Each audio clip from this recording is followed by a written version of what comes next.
A pair of working legs. Dibs on these. What? Oh, come on, Quagmire. Joe, I said dibs. No, you're right. You said dibs. First Dibs question today sponsored by Trantolo and Trantolo, personal injury law firm. Their family. Let their family help your family. Keith and Scott, third-generation Trantolos, law offices in Hartford, Waterbury, Bridgeport, New Haven, and Torrington. Been at it for over 85 years. Now they're getting into New York, around Long Island, Riverhead, and Melville offices as well.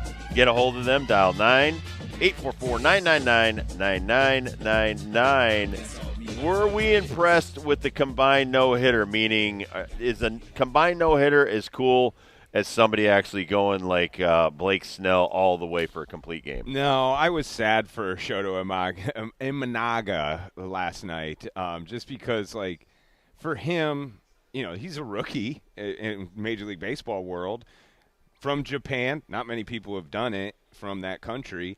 And just being in Wrigley, coming back. Like, I totally understand where we're at in Major League Baseball. Forget about the IL. Just if he was a perfectly healthy guy that's been pitching all year, I think they still do that in the seventh inning or the eighth inning. Now that he's coming off the IL, totally get why they did it. And it just took a little bit of juice, or a lot of juice, out of a no-hitter. Because a no-hitter, to me, is a single-man feat. And if you can't knock that guy off the mound, then he is just something special tonight. Like, if you had a no-hitter with 9 pitchers, one doing each inning, not impressed. I was happy for the guys. I'm actually happy in this world for the catcher, and it was Amaya last night for the Cubs that did it for him. But, yeah, it's not as cool, man. It's definitely not as cool. Listen, I think it's not just injuries, like you said, last year in Japan, you're looking at the numbers he put up. It's a shorter season. It's 142 games versus 162 games. You always say that. You're looking at how many starts. You're looking at so many different things now analytically. But this guy's your future. I mean, 3 of his last 5 starts, he's gone 7 innings, 6 innings, 7 innings. You're looking at the pitch count, the workload, all of the above, and there were a bunch of errors, so it wasn't a perfect game. That's why it's a no-hitter. So you're like, okay, yeah, everybody wants to throw no-hitters and stuff like that. It is only the second one in Cubs history combined, no-hitter. They had one in 2000. Right. 21. Just happened. Craig Kimbrell, part of it. And again, I think it's because the nature of Major League Baseball, and that's why you had 1 and 221. Yeah, and I think, listen, as I said before about the future, but you're also looking at it as, we are still in the pennant race.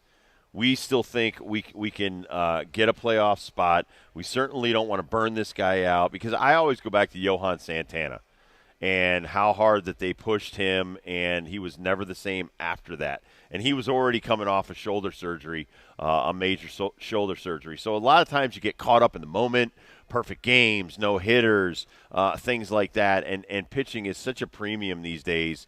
So many injuries out there this year alone. So, all those things considered, they pull him out of the game, and they finished it off. So, yeah, I was pretty excited to see it. The crowd was pretty excited to see it. I know somebody put it out there that one of the greatest moments of them being a sports fan, being in the house for that combined no-hitter for all the people there, they'll never forget that moment. I was thinking that last night while I was watching the game, knowing the situation, and we were texting. I knew that this was going to, get them the hook just because of the nature of the beast of Major League Baseball, but still had to watch those last 2 innings because, to me, I think the same thing. Like, this doesn't happen that often. This is my team. I've got to stick around to watch the end of this ball game. Oh, absolutely. Listen, your Cubos are playing great.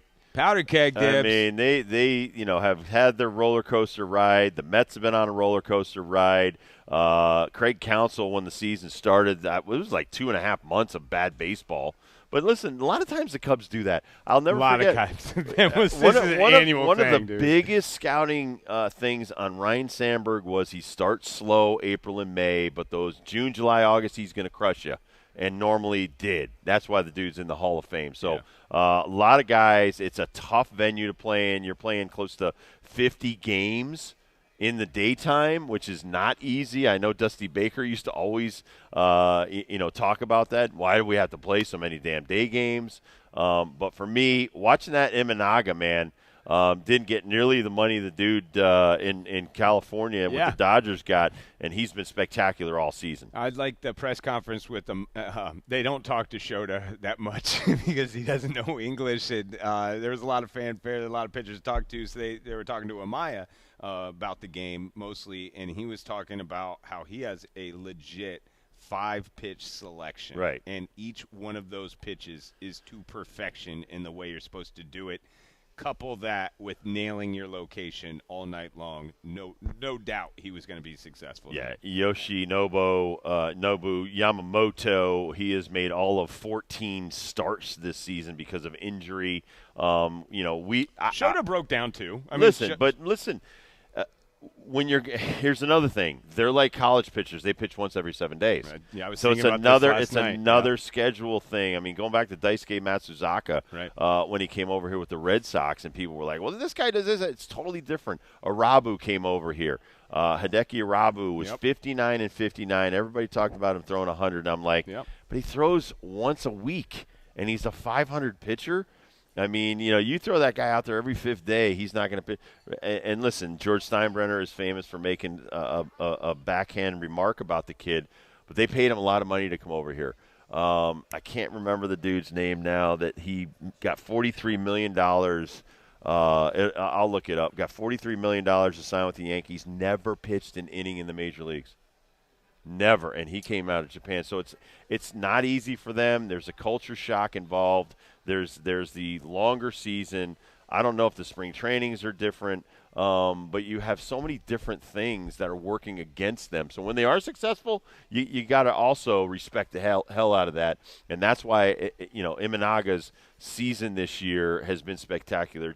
It reminds me of some of the guys that have come over here. And now, you talk about Ichiro maybe being the manager of the Seattle Mariners. I think that would be fantastic. You know why? Because it just shows that they are, gaining on us as far as respect worldwide, sending players over here. Now they're going to start managing over here.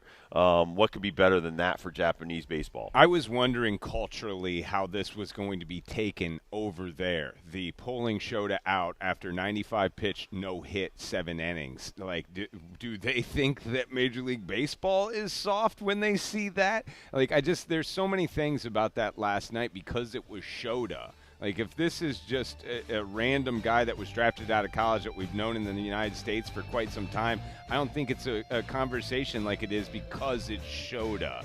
Like, I don't know. I felt like it was weak. I felt like it was soft, but I felt like it was the right thing to do. All right, we'll take a quick break. We'll come back. Kiyagawa. Kid's name was Kiyagawa. How we forgot. Oh, yeah. When we come back, who you got? Because we're not working tomorrow. Got a lot of stuff going on. Adam Giardino is going to join us, talk some UConn sports. Not getting into the Big 12. What does that mean for UConn? Adam Giardino will tell us at 4:25. Live from Bobby V's. Thanks to Bud Light. Woo!